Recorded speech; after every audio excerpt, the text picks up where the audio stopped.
तो भाई मैंने फर्स्ट डे फर्स्ट शो सबसे पहले मूवी देखी बंटवारा 1947। कौन सी आजादी और किसका मुल्क? ये हिंदुओं का मुल्क है, हिंदुओं का। खुदा के लिए यहाँ से निकलिए।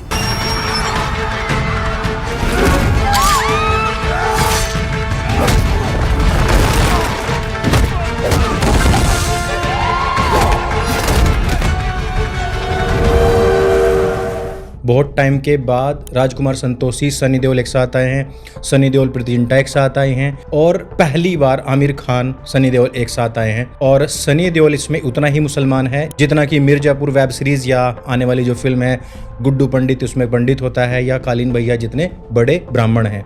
यानी कि उसको खुद को इस्लाम के बारे में कुछ पता नहीं होता बेचारे को, और सुनी सुनाई बातें जो तकरीरों में सुनाई जाती हैं कि इस्लाम इतना अच्छा है, इस्लाम उतना अच्छा है, तुम्हारा मजहब तुम्हारे लिए, हमारा मजहब हमारे लिए, हमारे मजहब में किसी की जोर जबरदस्ती नहीं है, तुम्हारा दिन तुम्हारे लिए, हमारा दिन हमारे लिए, उस तरीके के स्कोड़ा लहसुन वाली बातें करता रहता है। लेकिन जो सच्चा इस्लाम होता है पाकिस्तान उसी को फॉलो करता है, और पाकिस्तान की जो कोर कमेटी होती है, जो उसके मौलाना होते हैं, जो वहाँ के मुसलमान होते हैं, जो वहाँ की आबादी होती है, वो उसी को फॉलो करती रहती है। एक सीन को लेकर के सभी ने आपत्ति दर्ज की थी कि भाई कोई भी दिन कोई मजहब बुरा नहीं होता, बुरा केवल इंसान होता है। और ये अली फजल एक डायलॉग बोलता है इस फिल्म के अंदर, कोई मजहब बुरा नहीं होता है, अच्छा बुरा आदमी होता है। इसको ट्रेलर में देखने से हमें लगता है कि इसमें वही सेक्युलरिज्म और अमन की आशा वाला लहसुन घुसाया गया है। लेकिन जब हम पूरी फिल्म को देखते हैं और इसके लार्जर पर्सपेक्टिव को देखते हैं, और इस डायलॉग को बोलने से पहले जो वो एक कहानी सुना रहा होता है वो बहुत महत्वपूर्ण हो जाती है, और उसके बिना हम किसी निर्णय पर नहीं पहुंच सकते, किसी मुकाम पर नहीं पहुंच सकते कि अली फजल ने जो डायलॉग बोला वो क्यों बोला है। इसमें एक और बड़ी बात कि राजकुमार संतोषी ना कभी भी कोई भी फिल्म अपनी बिना इमोशंस के नहीं छोड़ता है। तो पूरी फिल्म इमोशनल बेस पर है, और इमोशंस तो इसमें कूट कूट करके भरे हुए हैं, ऐसे बढ़िया दिखाए गए हैं। एक और चीज जो ट्रेलर के अंदर दिखाया ही नहीं गया, एक्चुअल फिल्म की कहानी वो है। हम ट्रेलर को देख करके एक पर्सपेक्टिव बना रहे हैं कि भाई फिल्म इस तरीके की होगी, लेकिन वो फिल्म है ही नहीं। एक और मजेदार बात यह है कि फिल्म का जो शुरुआती हिस्सा है वो देखने पर हमें लगता है कि जैसे हम ना पाकिस्तान की गदर देख रहे हों। पाकिस्तान ने जो अपने पर्सपेक्टिव से अपने यहाँ की मूवी बनाई है ना, हम वो देख रहे हैं। यानी कि इस फिल्म को बनाने में सबने अपनी छवियों को पूरी तरीके से, मैं कह रहा हूँ तोड़ा नहीं है, ध्वस्त करा है। सनी देओल की जो छवि बनी बनाई थी कि भाई वो राष्ट्रवादी है, देशभक्त है, हिंदुस्तान जिंदाबाद रहेगा, हिंदुस्तान जिंदाबाद है। हालांकि इसमें कोई पाकिस्तान जिंदाबाद का नारा नहीं है, हालांकि इसमें हिंदुस्तान के लिए केवल जो नारे आते हैं वो बिल्कुल स्टार्टिंग में होते हैं, परंतु एक जो छवि हमने बना ली है सनी देओल की, उसको पूरी तरीके से इसने ध्वस्त किया है। दूसरी तरफ शहबान आजमी, जिसकी छवि बनी बनाई कुछ और है, उसने भी इस फिल्म के अंदर अपनी इस छवि को तोड़ा है। तो अब बात करते हैं कि इसमें जो सेक्युलरिज्म दिखाया गया है वो उसका लेवल क्या है, और उसका स्तर क्या है, और उसका पक्ष क्या है। तो मैं इसमें ये कहना चाहूंगा कि सेक्युलरिज्म के दूसरे ग्राउंड की कहानी है। इसमें पाला सेक्युलरिज्म का बदल चुका है। सेक्युलरिज्म का पाला पहले हिंदुस्तान की तरफ होता था। हिंदू जो होते थे वो इस्लाम का पक्ष ले रहे होते थे, हिंदू जो होते थे वो 786 का बिल्ला चूम रहे होते थे, हिंदू जो होते थे वो मुसलमान अगर नमाज पढ़ रहा है किस फिल्म के अंदर तो वो तलवार लेकर आते हैं और मुसलमान को नमाज पढ़ने देते हैं, और हिंदू मारे जा रहे हैं मुसलमानों की रक्षा के लिए। और हिंदू अपनी फिल्म में बता रहे होते हैं कि देखिए मुगलों ने जम्मू कश्मीर की खोज करी है। मुसलमान जितना इस्लाम को नहीं जान रहा होता उससे ज्यादा हिंदू जान रहा होता है। अभी तक बॉलीवुड का पर्सपेक्टिव फिल्मों में इस प्रकार का दिखाया जाता रहा है, यानी कि सेक्युलरिज्म जो था उसको निभाने का पूरा पूरा जिम्मा केवल हिंदुओं के ऊपर होता था। मुसलमान बैठ करके अपना बिरयानी खाता था, पॉपकॉर्न खाता था, और फालतू की जो लड़ाई हिंदू वर्सेस हिंदू होती थी उसको देखा करता था। इस फिल्म में अगर आप डीपली देखेंगे, ऊपर से देखेंगे तो आपको बहुत सारी बुराइयां लगेंगी, ऊपर से देखेंगे तो आपको बहुत सारी इसमें कमियां लगेंगी। ऊपर से देखने पर तो आपको लगेगा कि नहीं भाई वो जो हमेशा से सेक्युलरिज्म चलता आ रहा है ना वो ही इसमें दिखाया गया, परंतु ऐसा इस फिल्म के अंदर नहीं है। इस फिल्म में दिखाया गया है कि एक माई होती है जिसका रोल शहबान आजमी ने किया है। उसके फेथ को, उसके धर्म को, उसकी आस्था को, उसके बिछड़े हुए परिवार को लेकर के जो सेंटिमेंट्स माई के हैं उनकी रक्षा करने के लिए यहाँ पर सनी और उसकी फैमिली खड़ी हुई है। उसकी रक्षा करने के लिए ये लोग लगे हुए हैं। तो मैंने कहा कि पहले फिल्म में दिखाया जाता कि हिंदू वर्सेस हिंदू हो रही होती थी, हीरो भी हिंदू होता था और विलन भी उससे बड़ा हिंदू, यानी कि बड़ा लंबा तिलकधारी और जय माँ काली ऐसा गाना गाता हुआ विलन हुआ करता था। इसमें वैसा नहीं है। इसमें जो लड़ाई है वो मुस्लिम वर्सेस मुस्लिम है। सिकंदर मिर्जा यानी कि सनी देओल है और दूसरी तरफ इसमें अभिमन्यु सिंह ने जो रोल अदा किया है भाई, क्या मतलब एकदम अलग तरीके का रोल किया है। उसने भी अपनी छवि को तोड़ा है। अभी आप आदर्श बाल विद्यालय वेब सीरीज देख रहे होंगे, अगर जिन्होंने देख ली होगी, उसमें आप अभिमन्यु को देखेंगे तो बिल्कुल अलग है।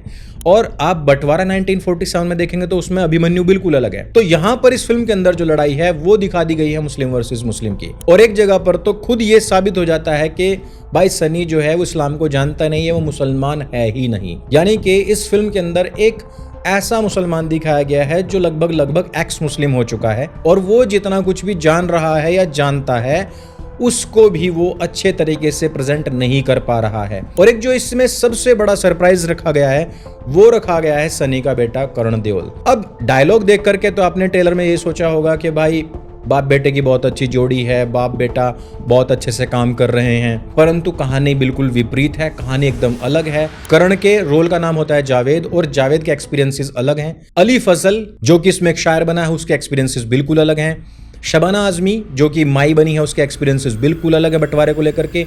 इधर सनी देओल, उसकी वाइफ प्रीति जिंटा, उसकी बेटी तनु, इनके एक्सपीरियंसेस अलग हैं। तो आज़ादी को लेकर के, बंटवारे को लेकर के और नरसंहार को लेकर के सबके अलग अलग पर्सपेक्टिव हैं, अलग अलग दृष्टिकोण हैं और सब अपने अपने दृष्टिकोण से काम कर रहे हैं और उसके बीच में गुथी हुई ये पूरी की पूरी कहानी है। तो कई एंगल से आपको लगेगा कि ये पाकिस्तान की गदर है और ये पाकिस्तान का पर्सपेक्टिव दिखाने वाली फिल्म है। कई जगह पर आपको लगेगा कि नहीं, इसमें मुसलमानों के अपने अंतर्द्वंद भी दिखाए गए हैं, मुसलमानों की अपनी जद्दोजहद भी दिखाई गई है।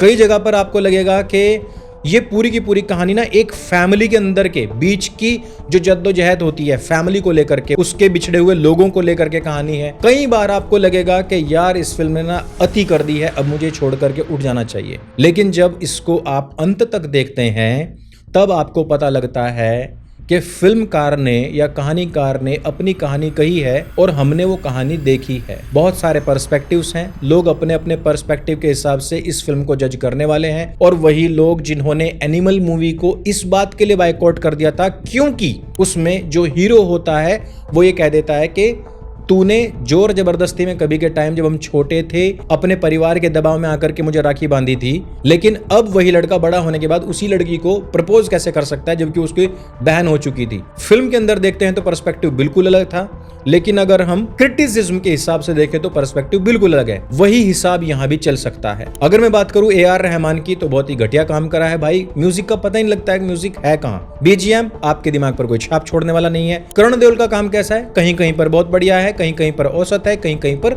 और बेहतर हो सकता था। सबसे बढ़िया एक्टिंग किसने करी है? शबाना आजमी ने करी है भाई, इसमें कोई दो राय नहीं है। शबाना आजमी, नसीरुद्दीन शाह एक्टिंग अच्छी करते हैं। इसी प्रकार से बहुत सारे डायरेक्टर भी हैं भाई, आदमी कतई निकृष्ट हैं लेकिन काम अपना बढ़िया करते हैं। शबाना के बाद में किसने बढ़िया काम करा है? तो सनी देओल ने करा है। सनी देओल क्या है? वो डायरेक्टर्स एक्टर है। डायरेक्टर यदि बढ़िया होगा, सनी से काम निकलवाने वाला होगा तो सनी काम दे देगा, और नहीं तो सनी अपनी बनी बनाई छवि में ही जीता है और उसी में वो फिल्म करता है, उससे बाहर निकल नहीं पाता है।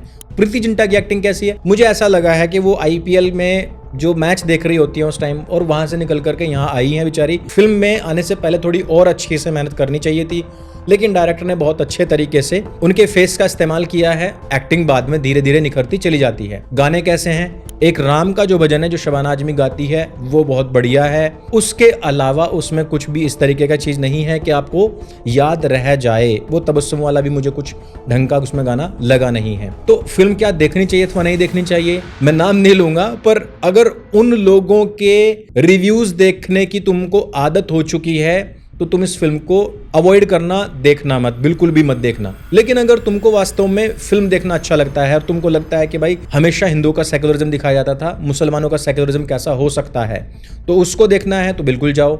यदि तुमको प्रयोगधर्मी फिल्में अच्छी लगती हैं तो बिल्कुल जाओ भाई। सनी देओल की एक ही छवि बना रहे के साला हर एक फिल्म के अंदर तुम सिर पर एक मुंडासा बांध लो, पगड़ी बांध लो, दाढ़ी बढ़ा लो, वाहेगुरु दिसो, इसी तरीके की बातें करते रहो, वही सब चीजें दिखाते रहो, वही चीज तुमको पसंद है तो भाई वो करना है तो तुम वो करते रहो।